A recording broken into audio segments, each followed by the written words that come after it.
Hello, everybody, and welcome back to Reading with Grandma. We are still continuing on with our Once Upon a Time Treasure of Fairy Tales. I read two every video. So today we're going to carry on with one of the nice classics from my childhood and my children's childhood. This is called The Ugly Duckling. And I want y'all to, after the story's over, to write in the comments what you think was the importance of this story, what you think was very important about it, and what this message is in this story. All right, we're going to start now with The Ugly Duckling. One fine summer day, a mother duck watched her eggs begin to hatch. "You are the sweetest little yellow ducklings," she cried proudly. "Are you all here?" But the biggest egg had not yet hatched. The mother duck settled back down on the final egg and waited. After a time, that shell, too, began to crack, and out tumbled a clumsy gray duckling. This duckling was larger than the others, and very ugly. The mother duck considered him carefully. "He is a most enormous duckling," she thought to herself, "and he looks nothing like the others. I wonder if he can swim. Well, we will see tomorrow." The mother duck quacked to her babies to follow, and they waddled to the barnyard. "My," said a goose in the barnyard, "that gray fellow looks awfully big for his age." The gray duckling stayed close to his mother. She ignored the goose's rude remarks and continued on their way.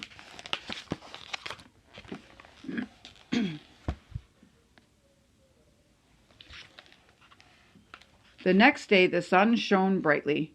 The mother duck led her ducklings down to the pond. "Quack, quack," she told them. "Do what I do." One after the other, the eager ducklings hopped into the blue water. They bobbed and floated like little corks. They already seemed to know how to paddle their legs and swim. All of the new ducklings swam very nicely. The ugly duckling was an especially good swimmer. The mother duck was very pleased with all her ducklings, and she decided to take them to the meadow. "Follow me, waddle this way, and say quack," she instructed her brood. "Don't turn in your toes." The little ducklings did as mother told them. But the gray duckling was clumsy. The tall meadow grass made him trip and fall. His brothers and sisters laughed at the gray duckling. "Why can't you walk like us?" they asked. "And why do you look so different from us? Are you certain you are our brother?" The poor ugly duckling hid his head under his wings. How sad he was! He did not know what made him so different from his brothers and sisters. He only wanted to be loved. At last the ugly duckling could stand no more teasing. He decided to run away and go to a place where no one knew him. The little duckling passed the pond, and then the barnyard, and finally the meadow. He traveled until he came to a large marsh, where he chose to spend the night. In the morning the little duckling was greeted by some wild geese who lived there. "What sort of creature are you?" the geese asked him, not unkindly. "You don't look like us, but that's all right. You may stay with us for now." But just then a hunter's dog walked by. The geese were startled and flew away. The frightened duckling remained very still, hiding behind the marsh grass for as long as he could. When he was certain the dog was gone, the little duckling set off again across the meadow. Soon the duckling came to a crooked little hut. Its wooden door stood open, and he waddled inside. An old woman lived in the hut with her cat and her hen. Being rather blind, the old woman thought the duck might lay some eggs for her, and so she let them stay. The poor little duckling could not purr like the cat or lay eggs like the hen. The animals teased him mercilessly. "What good are you?" they asked him, and the duckling could not say. The teasing made the duckling miss the pond and the wonderful feeling of swimming, so he left the crooked little house. Poor little duckling. The duckling found a small lake where he could dive to the bottom and pop back up and float in the water. The wild ducks who lived there ignored him because he was so ugly. Autumn came, and with it clouds and cold winds. One evening at sunset, a flock of beautiful birds with huge, powerful wings flew overhead. Their feathers were shining white, and they had long, graceful necks and smart black noses. The beauty of the swans, for that is what they were, made the ugly duckling longing to follow them. The weather grew colder. It became so cold that one day the lake froze around the duckling. Luckily, a farmer came along and freed him from the ice. He tucked the duckling under his arm and carried him home. The farmer's children were excited to play with the duckling, but he thought they were going to hurt him. In fright, he ran into a milk pail. Then he flapped into a barrel of flour. The farmer's wife was horrified when she had seen the mess he had made. She chased the duckling out of the house and into the cold snow. The children followed the ugly duckling and tried to catch him, but he found a hiding place under some bushes. As the snow fell silently around him, he lay still until the children went back indoors. The ugly duckling had a difficult winter. Food was scarce, and the frosty winds howled across the meadow. He noticed that his feathers had begun to fall out. The duckling used them to line the nest he had built in the snowdrift. He imagined that without his feathers he might be even uglier than before. When spring finally arrived, the warm sun shone. The grass became soft and green, and the song of the birds and the fragrances of new flowers filled the air. Filled with joy in the spring, the duckling spread his wings to fly. My, how strong his wings had become! Below he saw 3 swans floating on the lake. The ugly duckling suddenly longed to be near them. He landed on the water and swam toward them. As the ugly duckling drew near, he bowed his head, expected to be taunted by the lovely creatures. When he looked down, he saw another graceful swan floating on the lake. It was his own reflection. He was no longer a clumsy, ugly duckling. He was a swan. His ugly gray feathers had dropped away, and now his feathers were white and shiny. He had powerful wings and a long, graceful neck. "I am beautiful like you," he whispered to the swans. The swans encircled him and stroked him with their beaks. Finally, the ugly duckling, who was really a beautiful white swan, knew where he belonged. So that goes to show, boys and girls, you can't judge a book by its cover. You can't treat somebody meanly just the way they look. Because deep down, there's good in everybody and there's beauty in everybody. I hope you enjoyed this story and learned the lesson. Now our next story is another great classic. It is called Goldilocks and the 3 Bears. In the heart of the great forest there once sat a cozy, comfortable cottage. In this cottage lived a family of bears: Papa Bear, Mama Bear, and wee Baby Bear. The 3 bears began each morning the same way. They made their beds, tidied their house, and ate their breakfast together at the table. One particular morning Mama Bear made breakfast of piping hot porridge.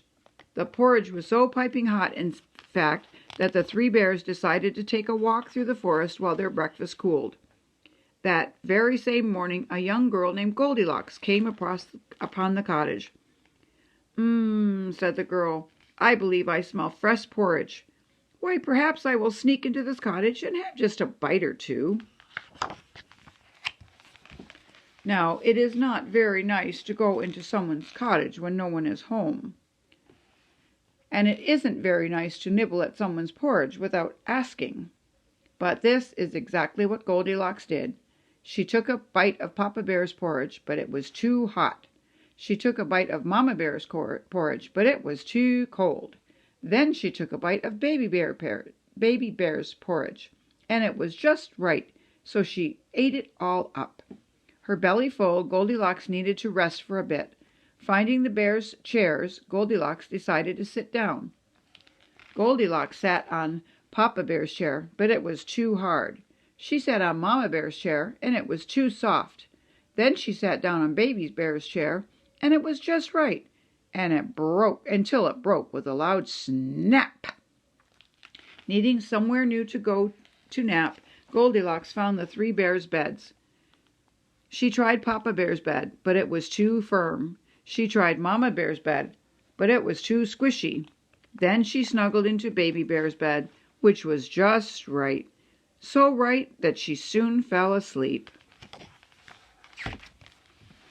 At about the same time that Goldilocks was dripping off to sleep in Baby Bear's bed, the bear family was finishing their brisk morning walk. Certain that their porridge would be cool enough to eat, Papa Bear, Mama Bear, and Baby Bear sat down at the table for breakfast. Papa Bear was first to pick up a spoon and look down at his porridge. What he saw did not please him. Papa Bear growled, letting his spoon drop on the table. It seems that someone has been eating my porridge. Oh, don't be silly, replied Mama Bear. She then picked up her spoon in order to try her own bowl of porridge. Heavens to Betsy, muttered Mama Bear, putting her napkin to her mouth. It seems that someone has been eating my porridge, too. It isn't every day that one finds one's breakfast has been eaten by someone else. But this did not matter to Baby Bear, who had become quite hungry from taking such a long morning walk. It was as if he hadn't heard his mother or father complaining about his porridge. Oh, dear, Baby Bear cried as he looked at his bowl. It seems that someone has been eating my porridge, and they've eaten it all up. Sure enough, Baby Bear's little bowl was empty as his stomach.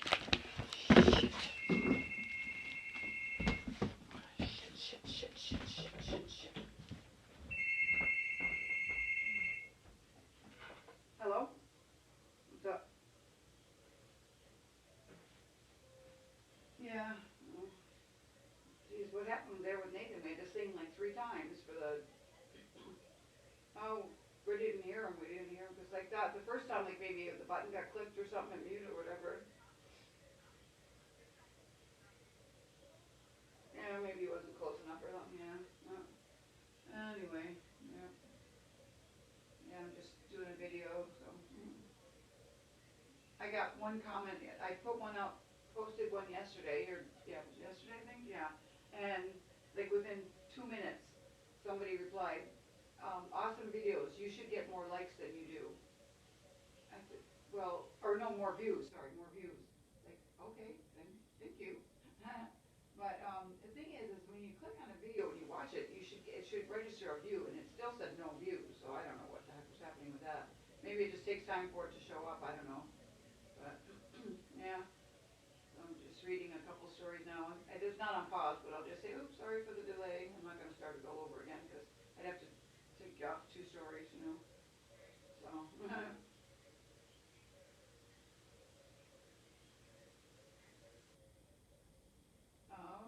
is there Baskin Robbins around you? Oh, okay. I didn't know they were still around. Yeah, take it and go. Yeah,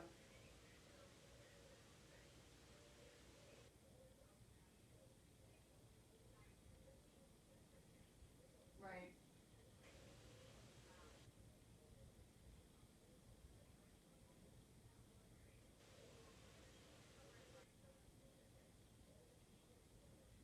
Yeah. Woo.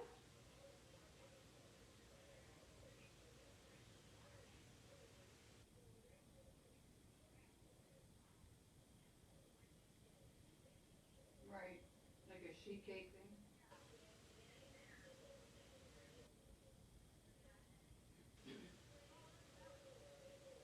What?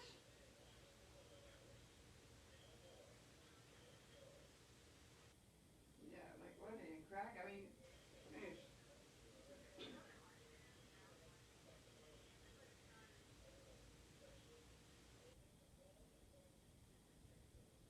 yeah,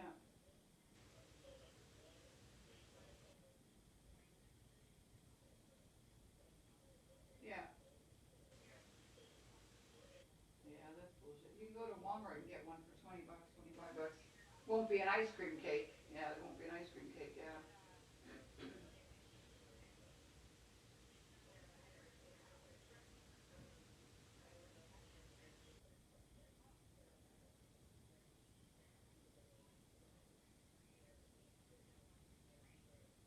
right. Yeah,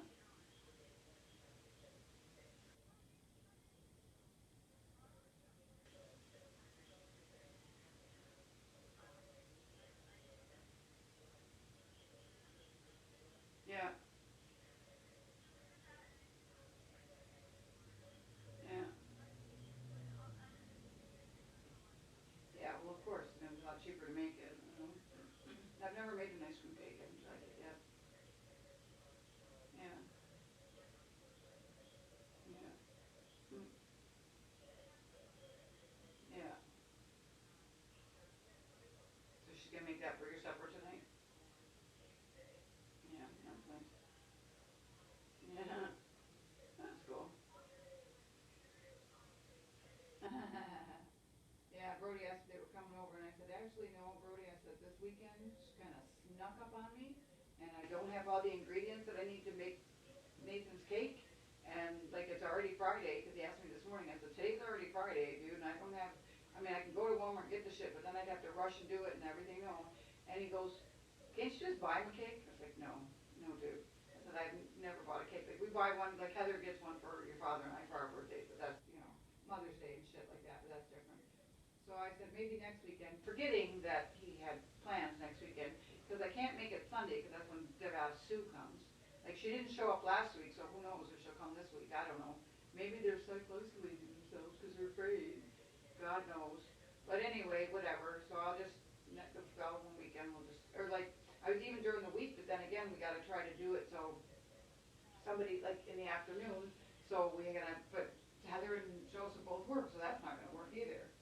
So we can't even do it. We have to do it on a Saturday. So the weekend after, he'll have a longer wait. I think maybe what I should do, I was going to, I should have mailed his damn card, because, that way he could have at least had the card, and then I can still mail it, and then we can have a party later. So, but anyway, I want to get off here, because I don't want to be too long of a delay on that. They're going to think, what the hell's going on at Virgio, so, yeah. Because I can't pause it. It's that Apple tablet. You can't pause it on that one. So I didn't bring the other one. Yeah. Okay, so I'll talk to you after. All right. Bye.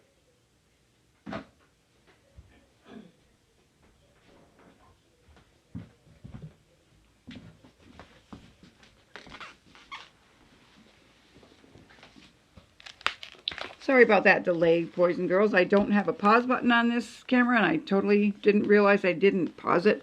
And I had to answer the phone. So we're up to the part where poor little baby bear somebody ate his porridge. Sure enough, baby bear's bowl was as empty as a stomach. It had been licked clean, with not a dab of porridge to be found at all. Sad that they could not eat their breakfast, the three bears went into their living room. Let's all calm down, said Mama Bear. Papa Bear went to his big hard wooden chair and sat down, but something wasn't quite right. What? He roared, jumping up from his seat. It seems that someone has been sitting in my chair. Now, dear, don't be silly, said Mama Bear calmly. I'm sure your chair is fine. With that, Mama Bear sat down in her soft, comfortable chair and arose with a start. Fiddlesticks, she declared. It seems that someone has been sitting in my chair, too. Baby Bear was still forlorn from finding his porridge eaten all up. He was so sad, in fact, that he didn't hear his parents complain. With a frown and a pout, he flopped onto the spot where his chair had been. Eek! Baby Bear squealed. It seems that someone has been sitting in my little chair and has smashed it all to bits and pieces. Sure enough, Mama Bear and Papa Bear looked down to find poor Baby Bear's special chair lying broken on the floor. Not only had the bears' breakfast been ruined, but now so had their living room. Not knowing what else to do, the tired and worried bears went to their bedrooms. Papa Bear was first to climb into his bed. Whoa! He shouted, jumping from under the covers. It seems that someone has been sleeping in my bed. Nonsense, said Mama Bear, climbing into her own bed. You must be imagining things. But no sooner had Mama gotten under the covers than she arose, yelping, Well, it seems that someone has been sleeping in my bed, too. Baby Bear had now gone to his own bed. Help! Cried Baby Bear. It seems that someone has been sleeping in my bed, and she's still there. Sure enough, the three bears spotted the small blonde-haired girl napping in Baby Bear's bed. As the bears stared up at Goldilocks, she woke up. When Goldilocks saw the three bears looking down at her, she was so frightened that she jumped out of the window. Goldilocks never went back to that part of the forest again, and she never ate another bite of oatmeal. And that, boys and girls, is our adventure today in Fairy Tale Land. Please leave a comment and tell me what you think about the stories. Hit the like button so you know when I'm reading again. And Don't ever stop reading. Enjoy it. Have a good day. Bye-bye.